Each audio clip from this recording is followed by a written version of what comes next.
الحمدللہ رب العالمین والصلاة والسلام علی رسولہ الکریم اما بعد فاعوذ باللہ من الشیطان الرجیم بسم اللہ الرحمن الرحیم سبحان الذی اسری بعبدہ لیلا من المسجد الحرام الی المسجد الاقصی الذی بارکنا حولہ لنریہ من آیاتنا انہو هو السمیع البصیر صدق اللہ العظیم۔ معزز سامعین کرام، اللہ کریم نے اپنے پیارے محبوب علیہ السلام کو معراج کروائی اور اس کا تذکرہ جب قرآن مجید میں فرمایا تو لفظ سبحان سے شروع کیا۔ اس کے بارے میں کچھ آج عرض کرنا چاہوں گا۔ تو دیکھیں، یہ اللہ تعالیٰ نے اپنے محبوب علیہ السلام کی سیر کا ذکر کرنا تھا تو کر دیتا، لیکن سب سے پہلے اپنی پاکی اور اپنی بے عیبی بیان کرنے کا کیا مقصد ہے، تو یہاں علماء کرام نے کئی اس کے مطالب و مفہوم ذکر کیے ہیں، چند ایک عرض کرتا ہوں۔ تو دیکھیے گا کہ اصل میں یہ سبحان سے ذکر کرنا، یہ اللہ کریم نے ہم پہ کرم فرمایا ہے۔ کس اعتبار سے کہ دیکھیں، یہ جو بعد میں واقعہ اللہ کریم نے بیان کرنا تھا وہ اتنا عظیم واقعہ ہے، اتنا ماوراء العقل، اور یعنی یہ اپنی عقلوں سے سمجھوں سے ماوراء ہے، تو اللہ نے ابتدا میں اپنی پاکی کا ذکر کیا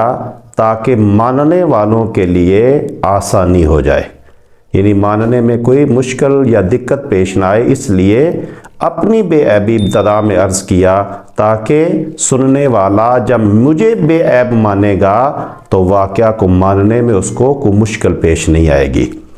اور پھر اس لیے بھی تاکہ دیکھیں، یہ سبحان کا معنی ہے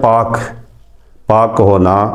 تو یہ بھی ایک اشارہ ہے کہ معراج النبی صلی اللہ علیہ وسلم کا ذکر ہی وہ کرتا ہے جو پاک ہوگا۔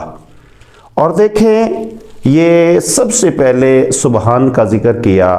سبحان کا ذکر پہلے، اسرا کا ذکر بعد میں، سبحان کا ذکر پہلے، عبد کا ذکر بعد میں، سبحان کا ذکر پہلے، لائل کا ذکر بعد میں، یعنی اس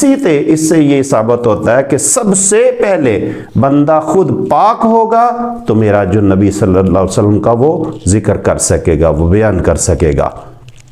تو اس سفر میں یہ بھی دیکھیں کہ اس میں اللہ کریم بھی پاک ہے، نبی کریم صلی اللہ علیہ وسلم بھی ہر عیب سے پاک ہیں، یعنی اور اسی طرح فرشتے بھی پاک ہیں، فرشتے لے کے جانے والے، اللہ کریم بلانے والا، نبی کریم صلی اللہ علیہ وسلم تشریف لے جانے والے، فرشتے لے کے جانے والے اور براق پہ سوار ہونے والے، تو اس لیے کہ اللہ بھی پاک، نبی کریم صلی اللہ علیہ وآلہ وسلم بھی پاک، فرشتے بھی پاک اور براق بھی پاک، اور جو معراج کا ذکر کرے گا اللہ کریم اپنے فضل سے اسے بھی پاک فرما دے گا۔ اور پھر دیکھیں، آپ دولہا بن کے، فرشتوں کی بارات ہے اور یہ دولہا بن کے آپ اللہ کی بارگاہ میں آپ نے حاضر ہونا ہے۔ تو عام طور پہ دنیا میں دیکھا جائے تو جب دولہا بنتا ہے تو اگر اس کا والد دیکھتا ہے تو دیکھ کے خوش ہوتا ہے، سبحان اللہ، اللہ کی تعریف کرتا ہے۔ والدہ دیکھتی ہے، میں مختصر کرتا ہوں، رشتہ دار، عزیز و اقارب، دوست یار، وہ سارے جب دیکھتے ہیں تو اللہ کی تعریف کرتے ہوئے کہتے ہیں سبحان اللہ۔ تو آج جب آپ معراج کی رات دولہا بن کے براق پہ سوار ہوئے تو اللہ کریم نے یہ اس طرح کہہ لیں کہ اس طرح ہوگا کہ آج والد نہیں، آج والدہ نہیں، آج کوئی ایسا دنیا دار پاس نہیں جو دیکھ کے سبحان کہے۔ اللہ کریم نے فرمایا دولہا ہے پیارے محبوب، آپ بن جائیے اور میں رب ہو کے کہتا ہوں سبحان اللہ، سبحان الذی اسری بعبدہ۔ اور اسی طرح دیکھیں کہ یہ عام طور پہ یہ ایک اصول ہے، قاعدہ ہے، کلیہ ہے دنیا داروں کا کہ جب کوئی بڑا کوئی کام کرتا ہے یا بولتا ہے تو اس کا چھوٹا جو ہوتا ہے وہ لکھتا ہے۔ دیکھیں، سیر کرے بادشاہ لکھے سفیر، سیر کرے پیر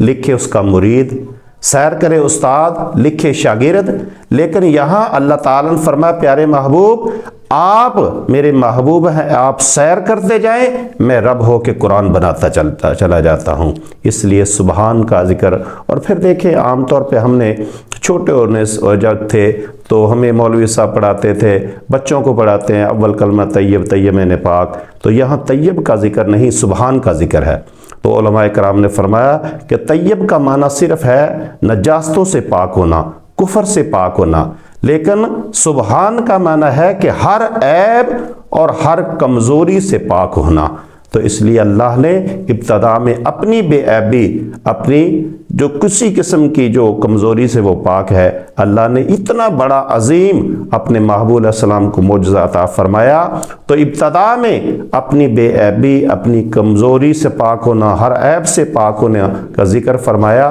تاکہ سننے والا آسانی سے سمجھ جائے اور اس کو مان جائے، کیونکہ یہ دعویٰ رب العالمین کا ہے